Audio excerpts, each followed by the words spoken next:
Hello नमस्ते, I am Deepali Goyal. स्वागत करती हूँ आप सभी का टारगेट गुरुकुल पर। तो स्टूडेंट्स, आज की क्लास में हम लोग डिस्कस करेंगे केमिस्ट्री के कुछ इंपॉर्टेंट क्वेश्चंस।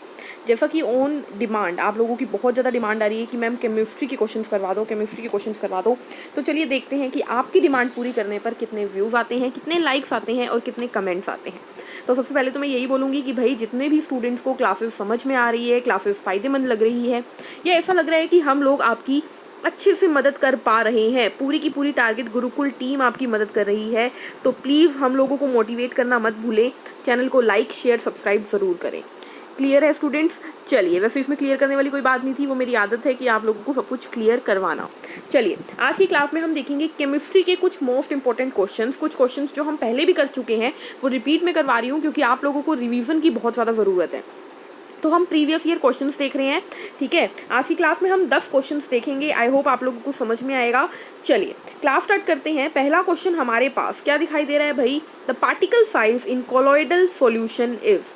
जो कोलॉइडल सॉल्यूशन होता है, यानी कोलॉइड वाला जो सॉल्यूशन होता है, जैसे कि हमारा क्या हो गया, हमारा रक्त हो गया यानी ब्लड हो गया, ठीक है। जैसे कि ब्लड हो गया या बटर हो गया, ये क्या कहलाते हैं? कोलोइडल सॉल्यूशन कहलाते हैं। तो बटर हो गया, ब्लड हो गया, ये जो कोलोइडल सॉल्यूशन होते हैं, इनके अंदर पार्टिकल का, कण का साइज, आकार कितना होता है? तो याद रखिएगा, कण का आकार होता है 10 एंगस्ट्रॉम से 2000 एंगस्ट्रॉम। देखो एक्चुअली इसको हम लिखते हैं कैसे, इसका जो आकार होता है ना, वो होता है 1 नैनोमीटर से 1000 नैनोमीटर का, ठीक है। और एंगस्ट्रॉम में लिखें तो 10 से 2000 भी लिख सकते हैं, और मीटर में लिखें तो 10 की पावर -9 मीटर से 10 की पावर -6 मीटर भी होता है, ठीक है, अगर मीटर में लिखो तो। बट आपको क्या याद रखना है? आपको यहाँ पर तीनों वैल्यू याद रखनी है। क्लियर है? चलिए ओके, नेक्स्ट क्वेश्चन पे चलते हैं। नेक्स्ट क्वेश्चन देखिए, हिंदी में भी पढ़ देती हूँ मैं। कोलोइड विलियन के कण का आकार होता है, कितना होता है? 10 एंगस्ट्रॉम से 2000 एंगस्ट्रॉम। और आप अच्छे से जानते हो 1 एंगस्ट्रॉम में कितने मीटर होते हैं?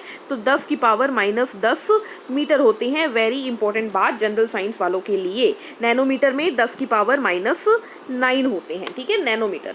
चलिए अगला question, question number 52। Of the following ions which has the smallest radius. निम्नलिखित आयनों में से किसकी सबसे छोटी त्रिज्या है, यानी सबसे छोटा रेडियस किसका है? तो इन तीनों में स्टूडेंट आपके पास क्या है? पोटेशियम का पॉजिटिव है, कैल्शियम का पॉजिटिव है, स्कैंडियम का पॉजिटिव है और रुबीडियम का पॉजिटिव है। तो देखो, जितना ज़्यादा पॉजिटिव चार्ज होता है ना स्टूडेंट, एक बात याद रखिएगा, पॉजिटिव चार्ज जितना ज़्यादा होगा, क्या बोला मैंने? पॉजिटिव चार्ज जितना ज़्यादा होगा ना, उतना ही साइज छोटा होगा। बस इतनी बात याद रखना, क्योंकि जितने ज़्यादा इलेक्ट्रॉन, पॉजिटिव चार्ज कब आता है? जब कोई अपना इलेक्ट्रॉन दे देता है।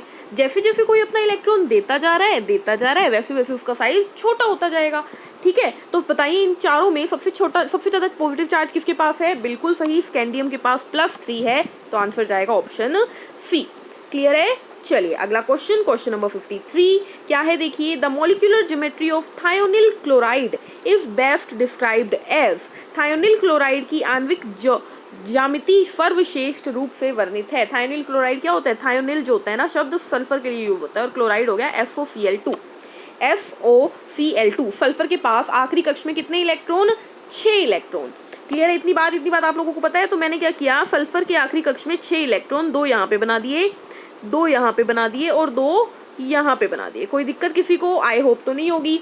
एस के साथ 2 क्लोरीन है, तो ये 2 क्लोरीन आ गए। क्लोरीन के पास कितने होते हैं? 7 होते हैं। ये 6 और एक मैंने क्लोरीन का पहले ही बना दिया। इसी तरीके से एक और क्लोरीन, 1 2 3 4 5 6 और ये 7, ठीक है। ऑक्सीजन के पास 6, तो 1 2 3 4 5 6। अब हमें पूरे करने हैं इलेक्ट्रॉन्स, ठीक है, पूरे करते हैं। चलिए कैसे होंगे पूरे, आइए देखते हैं। देखिए सल्फर के, ये देखिए क्लोरीन के पास कितने हैं? 7। क्लोरीन ने एक सल्फर के साथ जोड़ लिया तो ये हो गए 8, एक बॉन्ड ऐसे बन गया। इसी तरीके से ये वाला क्लोरीन भी जोड़ देगा, एक बॉन्ड ऐसे बन जाएगा। इसी तरीके से ऑक्सीजन भी 2 बॉन्ड यहाँ पे बना लेगा, 2 बॉन्ड बना के ऑक्सीजन भी पूरा। सल्फर के पास देखिए एक लोन पेयर बच गया ना, ये रहा एक लोन पेयर। अब पूछा क्या है इसने? पूछा है इसकी शेप। तो अब मुझे बताइए क्या शेप दिख रही है? इस शेप को थोड़े नॉर्मली बनाऊं? चलिए बनाते हैं नॉर्मली इस शेप को, तो आपको अच्छे से समझ में आ जाएगा शेप क्या है।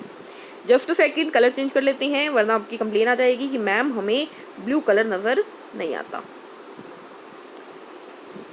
यस, तो सल्फर क्लोराइड की शेप क्या चली जाएगी स्टूडेंट? डबल बॉन्ड O यहाँ पर, एक Cl यहाँ पर, एक Cl यहाँ पर, और ऊपर लोन पेयर का पिरामिड है। तो ये क्या हो गई, ये हो गई ट्राइगोनल। ये क्या दिख रहा है आपको, एक ट्रायंगल दिख रहा है ट्राइगोनल, और इसके ऊपर ये पिरामिड दिख रहा है, तो ट्राइगोनल पिरामिडल, ट्राइगोनल पिरामिडल क्या, यानी कि त्रिकोणीय पिरामिड जो होता है वो हो जाएगा हमारा SOCl2 का स्ट्रक्चर।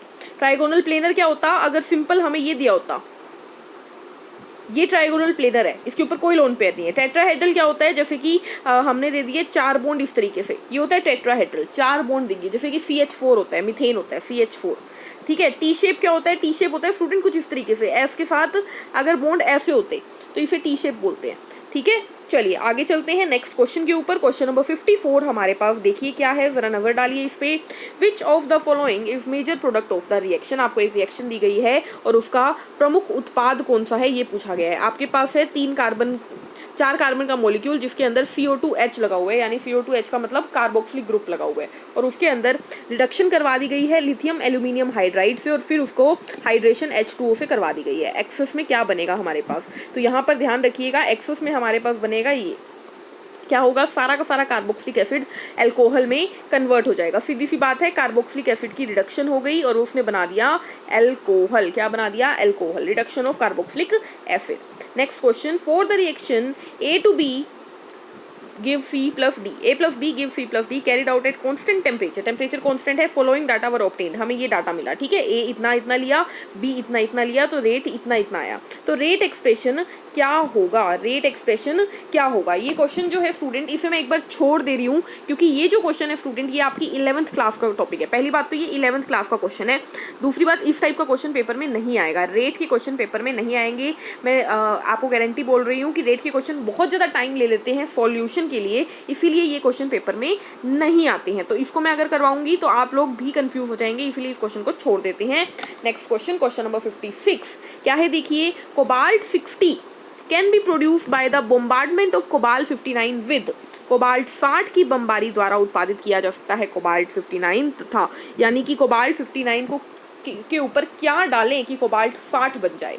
सीधी सी बात है, कितना है 59 को क्या बनाना है 60 बनाना है, यानी एक प्रोटॉन या एक न्यूट्रॉन बढ़ाओ, ठीक है। तो आप क्या बढ़ाओगे, एक न्यूट्रॉन बढ़ा दोगे, आंसर आ गया ए न्यूट्रॉन। बीटा पार्टिकल नहीं हो सकता, अल्फा पार्टिकल में तो 2 हो जाएंगे और गामा रे भी नहीं हो सकता, आंसर जाएगा न्यूट्रॉन बढ़ाओ एक, तो आपका कोबाल्ट 59 कोबाल्ट 60 में परिवर्तित हो जाएगा। Next question, question number 57 of the following which has the lowest melting point, निम्नलिखित में से किसका निम्नांक या निम्नतम गलनांक बिंदु है। तो ये आपको याद रखना पड़ेगा स्टूडेंट। वैसे तो आपको सिंपल तरीके से मैं बताऊं आपको कि मेटल की मेल्टिंग पॉइंट बहुत हाई होते हैं, मेटल के मेल्टिंग पॉइंट हाई होते हैं। सिल्वर एक मेटल है तो इसका मेल्टिंग पॉइंट तो हाई होगा, टिन एक मेटल है इसका मेल्टिंग पॉइंट भी हाई होगा। हाइड्रोजन और क्लोरीन कार्बन बचे, हाइड्रोजन मेटल और नॉन मेटल दोनों की तरह बिहेव करता है, ठीक है। तो यहाँ पर आप क्या देखोगे, आप बोलोगे मैम हाइड्रोजन भी नॉन मेटल है, कार्बन भी नॉन मेटल है, तो इसमें किसका मेल्टिंग पॉइंट क्या होगा, लो होगा। तो मैं बताती हूँ क्या करना है, इसके अंदर जितना लो मास उतना लो मेल्टिंग पॉइंट। इन दोनों में हल्का कौन है, हल्का है HCl, तो इसका मेल्टिंग पॉइंट कम हो जाएगा, आंसर जाएगा हाइड्रोक्लोरिक एसिड, यानी कि HCl, यानी कि इसी को क्या बोलते हैं म्यूरिएटिक एसिड। और ये कहाँ मिलता है भाई, बताओ जल्दी से, HCl कहाँ मिलता है, हमारे पेट यानी हमारे स्टमक में मिलता है, जो कि एसिडिटी कर देता है, ठीक है, अम्लीयता कर देता है और जर्म्स को मारता भी है।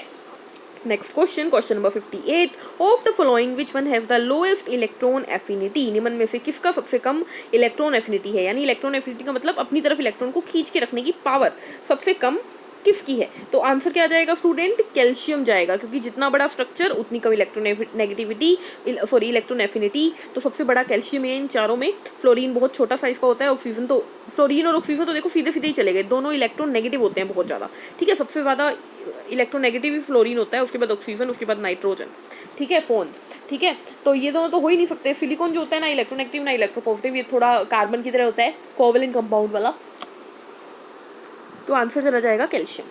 Next question, cork is a colloid of, cork colloid है। कॉर्क क्या होता है भाई, कॉर्क जो होता है वो गैस इन सॉलिड होता है, सॉलिड के अंदर हवा भरी होती है, वो होता है कॉर्क। जैसे कि आपने डार्ट देखी होगी, डार्ट होती है ना जो बोतलों के ऊपर लगी होती है, वो डार्ट होती है कॉर्क, ठीक है। वो थोड़ी थोड़ी पिलपिली सी होती है क्योंकि उसके बीच में गैस होती है, और वैसे वो सॉलिड होता है। लास्ट क्वेश्चन आज की क्लास का, in which mode of expression the concentration of solution remain independent of temperature, किस मोड ऑफ एक्सप्रेशन में एक सॉल्यूशन का कंसंट्रेशन तापमान से स्वतंत्र होता है? मतलब टेम्परेचर बढ़ाओ कम करो कोई फर्क नहीं पड़ेगा। किससे फर्क नहीं पड़ेगा? मोलैलिटी को फर्क नहीं पड़ेगा।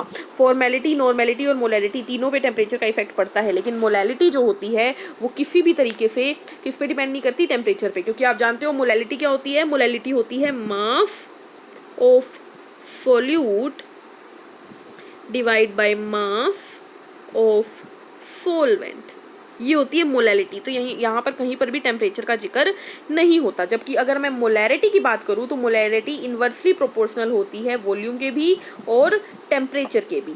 ठीक है, क्लियर है इतनी बात समझ में आई कि नहीं आई? और फॉर्मेलिटी जो होती है वो डायरेक्टली प्रोपोर्शनल होती है। ठीक है, चलिए इसी के साथ आज की क्लास को हम यहीं पे ख़त्म करेंगे। आज हमने किए कुछ इंपॉर्टेंट क्वेश्चंस। मिलेंगे नेक्स्ट सेशन में नए क्वेश्चंस के साथ। तब तक के लिए क्या करना है? पढ़ते रहना है, मुस्कुराते रहना है।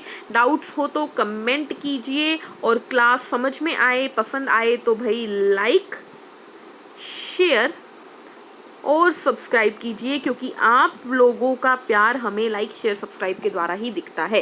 ठीक है, तो ये चारों चीज़ें आप लोगों को करनी है ताकि हमें पता लगे कि आप लोग हमसे पढ़ रहे हैं और हमसे समझ भी रहे हैं। मिलते हैं नेक्स्ट सेशन में। Take care, thank you, bye bye.